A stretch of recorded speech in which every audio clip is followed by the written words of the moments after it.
was the mouse? Und this time? Nee, der.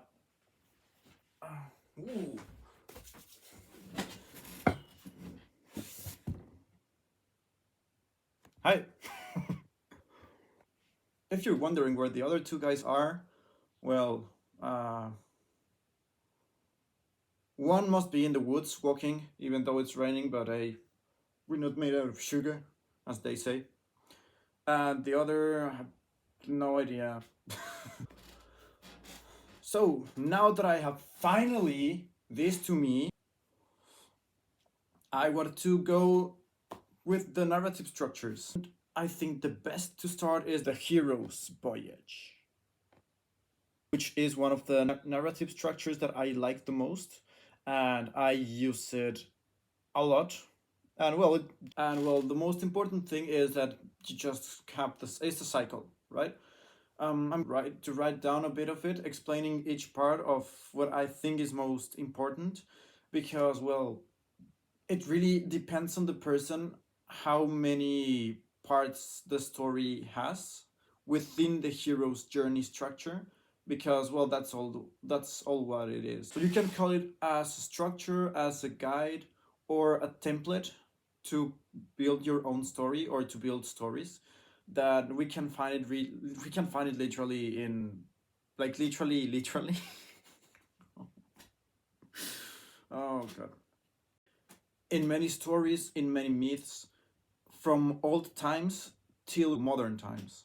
The hero's journey is known as well as the monomyth. It was first introduced by a guy called Otto Rank or something. Like, he had a concept and was later developed and popularized by Joseph Campbell in the book of The Hero of the Thousand Faces. That was born from the comparison of different myths and legends in all throughout history. To mention some examples, I can think of the Sumerian myths, the Epic of Gilgamesh. We can also put it really well related to the Bible, even the New Testament specifically, or well, a bit more recent. It would be the Beowulf or Das Nibelungenlied, or the Epic of Luch, the son of Luch, who has a name that I just cannot pronounce. I will write it like here, so you can see the name and try to pronounce it. If you know how, please let me know. And yeah, of course, I'm going to do videos of those later on. Anyways, I will share my screen and jump directly to the structure that I'm going to write down. So I can click a follow-up and I will be explaining each part of the whole cycle little by little.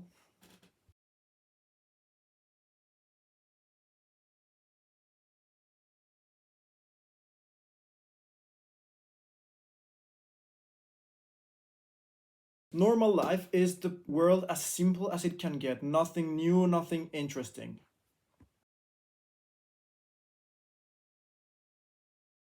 Adventure is when the normal world gets disturbed and affects the main characters. They become aware of the supernatural, or there's more than they think they know.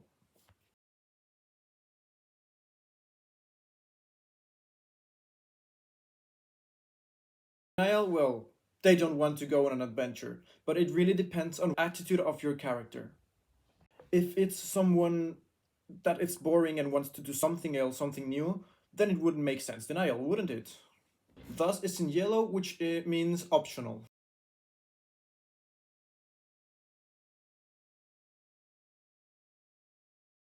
Something or someone that will guide the characters.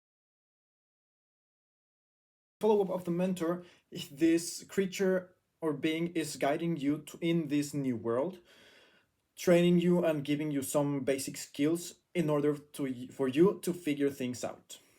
And thus the first challenge. If the main character wins, normally it's because of the sacrifice of the mentor. You can put more than one challenge. Main character loses, you can jump straight to the abyss or do a little bit more story. Important is for the character to stand to stand up again, because if not, well, yeah, you're pretty much done with your story.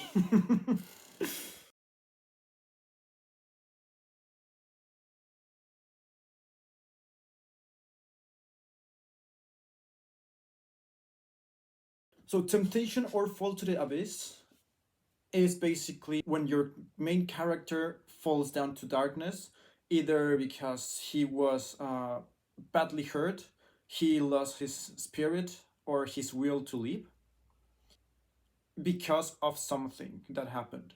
It can be as to the loss of the mentor, or maybe something else, maybe deal with the devil, or main thing is for the character to break.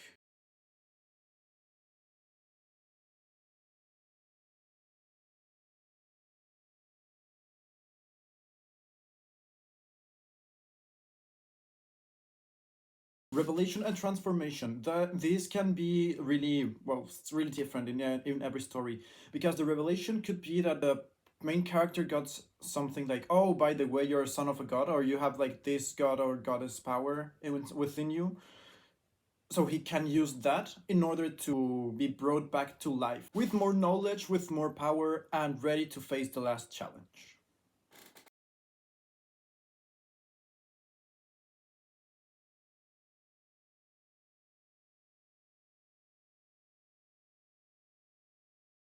Atonement or redemption is when the main character has already done bad and now trying to correct it. As this happens, the main character wins more knowledge, more power, more skill in order for him to be ready and fight the final challenge.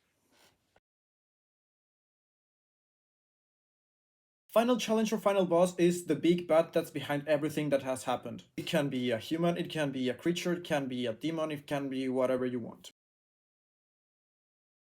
So the final boss is now out of service, and our main character is going back home.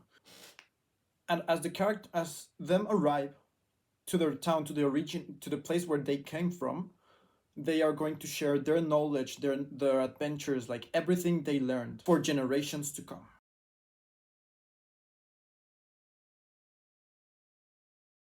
Overall, the hero's journey or the hero's voyage is a flexible structure that you can adapt in many different ways.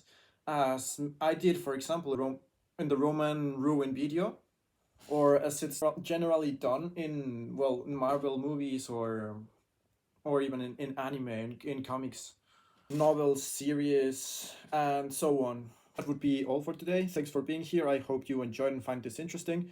And as if you want me to elaborate more in some parts of the hero's journey, let me know in the comments below. Don't forget to like, subscribe, and yeah, share. Why not? And keep calm and embrace creativity. Bye.